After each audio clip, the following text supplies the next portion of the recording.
Dia takut pria ini, Tama, akan memaksa dirinya untuk kembali ke negaranya.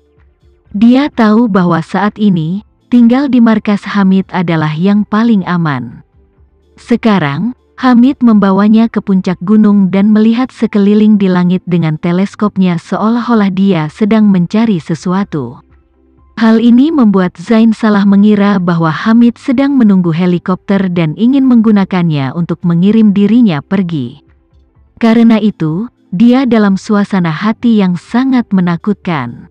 Hamid mendengar dia berdengung di depan telinganya, sangat tidak puas menendangnya dan mengutuk, obrolan, aku menyuruhmu memotong omong kosong, kamu tidak mengerti hah? Zain marah dan takut, tapi dia tidak mau mempertaruhkan nyawanya sendiri, jadi dia hanya bisa memohon dengan getir, Panglima Hamid. Dengarkan aku, karena musuh telah memblokir kita, mereka pasti akan mencoba memblokir rute darat dan udara kita dengan segala cara. Tetapi jika saya mati bersama dengan helikopter yang berharga, itu akan terlalu mahal bagi Anda, bukan begitu? Hamid meraih kerahnya dan menamparnya dengan 2 tamparan keras, sambil berkata, apakah aku menyuruhmu untuk omong kosong? Apakah saya memberitahu Anda untuk omong kosong? 2 tamparan di mata dan telinga Zain. Tidak menunggu Zain kembali sadar, Hamid melepas baret Stallone-nya dari atas kepalanya, tangannya dengan keras menggulung topi menjadi bola, mencubit kedua pipi Zain. Baru saja memasukkan topi ke mulutnya, mengutuk, katakan omong kosong lagi, aku membiarkan orang memberimu makan sial. Zain hampir pingsan, dia benar-benar tega membunuh Hamid. Namun dalam hatinya, dia tahu betul bahwa dengan kemampuannya sendiri, sangat sulit untuk melakukannya. Belum lagi ia kini menjadi tawanan Hamid. Bahkan jika dia masih pria keluarga Sucipto yang tidak berarti banyak, semua pengawal keluarga Su ditarik keluar, tidak cukup di depan kompi senjata Hamid yang diperkuat. Jadi, tendangan ini ditambah 2 tamparan, dan baret balas dendam, dia takut dalam hidup ini tidak akan ada kesempatan untuk membalas dendam. Saat memikirkan hal ini, Zain hanya merasa hidupnya kelabu. Tapi dia tidak berani terus menyentuh nasib buruk Hamid, sehingga dia harus benar-benar menutup mulutnya dan berdiri di samping dan tidak mengeluarkan suara. Pada saat ini, Hamid tiba-tiba melihat secara diagonal di atas kepalanya tiba-tiba mekar payung hitam besar, melihat lebih dekat. Kemudian dia melihat parasut telah terbuka kurang dari 100 meter di atas kepala mereka, dan kemudian dengan cepat turun. Manipulasi set parasut ini adalah Tama dari Indonesia. Hamid dengan bersemangat berkata pada dirinya sendiri, ini dia. Akhirnya, Zain mendongak dan melihat bahwa parasut itu sudah berada kurang dari 50 meter di atas tanah. Dia benar-benar tercengang, berpikir, orang ini sedang mencari kematian kan? Kecepatan yang begitu cepat, jarak yang sangat rendah untuk membuka parasut, tidak takut bunuh diri, sangat aneh. Baru saja selesai.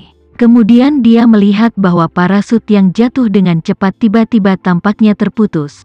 Kemudian payung kehilangan ketegangan, langsung terbang mundur, dan titik hitam lainnya terbang dengan kecepatan tinggi langsung ke tanah. Ketika parasut masih sekitar 10 meter dari tanah, Tama langsung menggunakan auranya untuk memotong tali, dan kemudian seluruh tubuhnya berdiri kokoh di tanah. Percepatan gravitasi yang sangat besar sepertinya tidak berpengaruh padanya, dan dia baru saja mendarat. Dia melepas tas parasut dan melemparkannya ke samping seolah-olah tidak ada yang terjadi.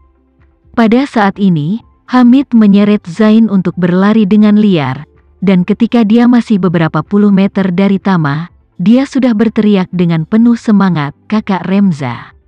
Akhirnya kita bertemu lagi." Tama memandang Hamid yang berlari sepanjang jalan, mau tidak mau menggoda kakak kaki ini benar-benar tajam.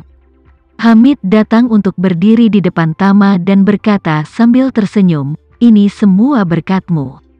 Dengan itu, Hamid melemparkan Zain dan menunjuk ke arahnya dan berkata kepada Tama, "Saudaraku, Saya membawa orang ini untuk menyambut Anda, dan omong-omong, saya ingin meninjau hidupnya dengan Anda. Dia tidak kehilangan apapun. Lengan atau kaki selama dia bersamaku. Kamu bisa memeriksa barangnya." Zain tercengang. Dia benar-benar tidak menyangka bahwa orang yang melompat untuk bunuh diri itu sebenarnya adalah Tama. Ini membuatnya berpikir dalam hatinya, Tama, orang ini pada akhirnya kekuatan seperti apa yang dia miliki? Melompat dari ketinggian seperti itu tanpa masalah. Ini bukan ahli seni bela diri yang bisa dibandingkan kan? Selain itu, dia juga tidak menyangka bahwa Tama akan datang ke Suriah saat ini. Dalam hatinya, dia berpikir dengan curiga, mungkinkah Tama datang ke Suriah kali ini untuk membawaku kembali ke negaraku dan berpartisipasi dalam ritual leluhur keluarga Renza? Orang ini terlalu gila kan? Mempertaruhkan begitu banyak bahaya untuk membawaku kembali? Mengapa Anda harus melakukan ini? Biarkan saya tinggal sendirian di Suriah, di gua di mana kucing tidak bisa ditemukan. Tama memandang Zain dan menemukan bahwa mulut pria ini menonjol dan seluruh wajahnya berubah bentuk. Jadi dia sedikit terkejut dan tidak bisa menahan diri untuk bertanya kepada Hamid, "Kakak, ada apa dengannya?" Hamid memandang Zain dan berkata sambil tersenyum, "Kakak, mulut orang ini mengoceh tanpa henti, membuatku kesal setengah mati. Aku pertama kali menyumbat mulutnya."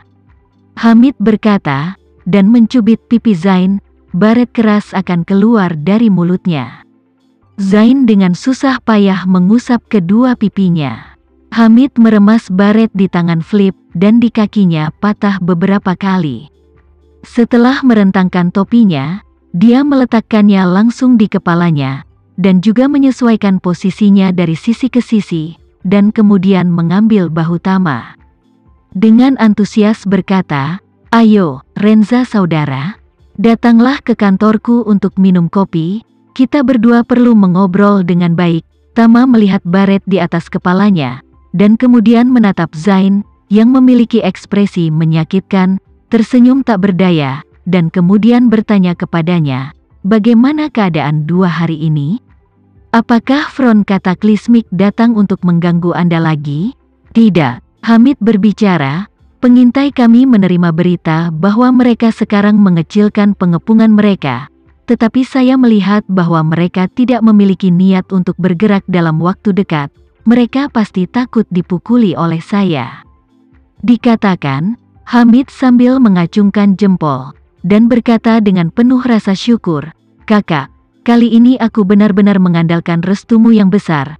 Jika kamu tidak memberiku semua bimbingan ini, biarkan aku belajar. Siap untuk berperang yang berkepanjangan. Aku mungkin sudah lama musnah. Disingkirkan oleh geng front kataklismik. Hanya karena saya mendengarkan instruksi Anda, saya mengalahkan 3.000 hingga 4.000 orang mereka dalam 2 pertempuran, tanpa kehilangan bahkan 100 orang saya sendiri. Pertempuran yang brilian ini belum pernah terjadi sebelumnya." Ketika Zain mendengar ini, seluruh tubuhnya bahkan lebih terpana dan tercengang. Dia bahkan tidak peduli dengan rasa sakit yang parah di pipinya. Dalam hatinya, dia berkata dengan ngeri, "Sialan. Hamid memainkan taktik strategis ini, jadi itu adalah ide Tama untuknya." Saya katakan mengapa gaya permainannya terlihat begitu akrab, jadi dia mempelajarinya dari orang Indonesia kami. Orang ini Tama benar-benar dewa. Bagaimana dia bisa memerintahkan seorang panglima perang kecil seperti Hamid dari jarak jauh untuk bertarung dalam 2 pertempuran dengan kekuatan yang sangat berbeda dan hasil yang luar biasa? Apakah dia masih manusia yang brengsek? Hanya Tama yang semewah ini, di masa depan, jika dia benar-benar ingin bertarung dengan keluarga Sucipto secara langsung, apa yang bisa dilakukan keluarga Su untuk melawannya? Apalagi kekuatan Tama juga tidak bisa dipahami, yang diperkirakan di depannya, bahkan tamparan mungkin tidak dapat dibawa, belum lagi dia memiliki Hamid si anjing yang menjilati. Anjing yang menjilat ini sekarang memiliki hampir 10.000 tentara di tangannya. Sudah dihitung sebagai gembong besar Suriah. Saat ini, Hamid dengan antusias menarik Tama untuk turun gunung. Zain hanya bisa mengikuti keduanya.